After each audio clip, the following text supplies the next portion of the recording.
माननीय मोहम्मद हसन रूमी जी। हमारे नेता आदरणीय शिवपाल सिंह यादव जी के संशोधन भाषण पर अपनी बात को संबद्ध करते हुए मैं कहना चाहता हूं कि राज्यपाल महोदया के जो पढ़े हुए भाषण को लगातार 8 वर्षों में केवल 8 पन्ने नए बदले हैं। वही पुराने पेज को हर बार रिपीट किया गया और इस बार तो बात और थी, कॉन्फिडेंस लेवल बिल्कुल लूज था। ऐसा लगता था कि सरकार के कामों से संतुष्ट नहीं है वो। हम लोग इस सत्र के शुरू होने से पहले एक दिन हमारी सरकार में आदरणीय अखिलेश यादव जी के नेतृत्व में कैंसर हॉस्पिटल को देखने गए थे और जब वहां देखने गए हमारे नेता आदरणीय अखिलेश यादव जी ने जो देखा तो मोर देन 80% इलाका जो भी फंक्शनिंग नहीं है। हमारे साथी ने अभी उधर बैठकर कहा कि 80 मेडिकल कॉलेज हैं पूरे प्रदेश में नए बनाए हैं। हम लोग तो जीता जाता उदाहरण आपको लखनऊ के कैंसर हॉस्पिटल से ही दे रहे हैं। तमाम बेड अभी फंक्शनिंग नहीं है, ओटी फंक्शनिंग नहीं है, पेट सिटी का कोई इंतजाम नहीं है। स्वास्थ्य के बारे में बड़ी बात करने वाली सरकार ने, मैं सिर्फ उनके बारे में ये 2 लाइन कहना चाहता हूं। तुम्हारे पांव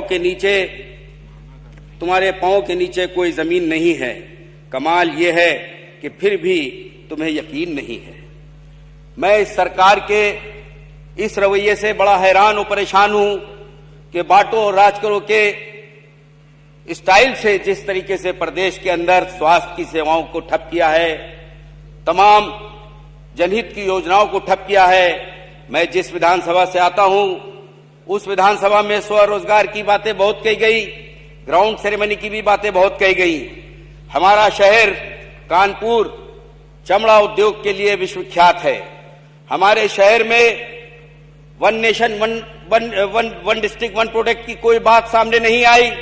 न युवाओं को कोई स्वरोजगार दिया गया, न कोई ब्रांडिंग की बात सामने आई। चमड़ा के उद्योग लगातार पलायन करके या तो बांग्लादेश जा रहे हैं या पश्चिम बंगाल जा रहे हैं। बेरोजगारी इस कदर बढ़ी हुई है कि जो चमड़ा के कारखाने हैं उनको बेचकर वहां के व्यापारी, वहां के उद्योग घरों की प्लाटिंग करके अपना जीवन यापन कर रहे हैं। दूसरी तरफ हमारे कानपुर शहर और खासतौर से मेरी विधानसभा में बुनकरों की जो जनहितकारी योजनाएं थी उनको भी समाप्त कर दिया गया। बुनकर उद्योग बिल्कुल ठप हो गया, कारखाने बंद हो गए, कोई भी वहां पे बुनकरों का कारखाना अब नहीं है। हमारे शहर में पान मसाले के लोगों ने एक नए व्यवसाय के रूप में कानपुर को एक पहचान देने का प्रयास किया था, लेकिन विगत दिनों जीएसटी के जिस तरह से छापेमारी हुई तो पान मसाले के व्यवसायिक भी यहां से छोड़कर पलायन कर गए। अब पता नहीं कौन से शहर में गए हैं, कौन सा शहर बचा है। तो इस सरकार में लगातार ये बात कही जा रही है कि स्वरोजगार दिया गया है, वन डिस्ट्रिक्ट वन प्रोडक्ट की बात की गई है, ग्राउंड सेरेमनी कही गई है, लेकिन धरातल पर कुछ नहीं है।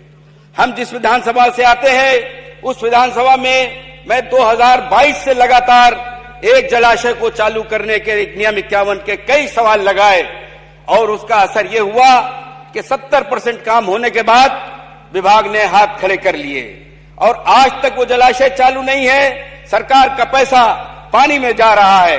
मैं आपके माध्यम से सरकार से मांग करना चाहता हूं कि उस जलाशय को चालू किया जाए। आप ही के हमारे विधानसभा के माननीय अध्यक्ष जी का भी उसी लाइन में करीब 7 जलाशय हैं, वो भी बंद पड़े हुए हैं। अभी मैं उनसे पर्सनली मिला तो उन्होंने कुछ मदद करने की बात कही। सरकार की किसी तरह की कोई पब्लिक के डोमेन की बात करने में कोई इंटरेस्ट सरकार नहीं रख रही है। पेयजल की यह हालत है, सड़कों का हाल यह है कि एक सड़क हमारे वार्ड नंबर 29 से लेकर वार्ड नंबर 73 के अंतर्गत आने वाली सड़क जो है वो पिछले 5 सालों से टूटी पड़ी है, पैसिफिक लॉन से लेकर और गल्ला गोदाम चौराहे तक। मैं मांग करूंगा आपके माध्यम से कि उस सड़क को भी बनाया जाए। मैं अपने विधानसभा क्षेत्र में ना तो कोई डिग्री कॉलेज है ना कोई इंटर कॉलेज है। आपके माध्यम से मैं सरकार से मांग करूंगा कि मेरी विधानसभा क्षेत्र में एक महिला डिग्री कॉलेज को स्थापित किया जाए। अस्पताल का भी अभाव है, कोई हॉस्पिटल नहीं है, शहर से बिल्कुल अलग कैंट विधानसभा पड़ता है।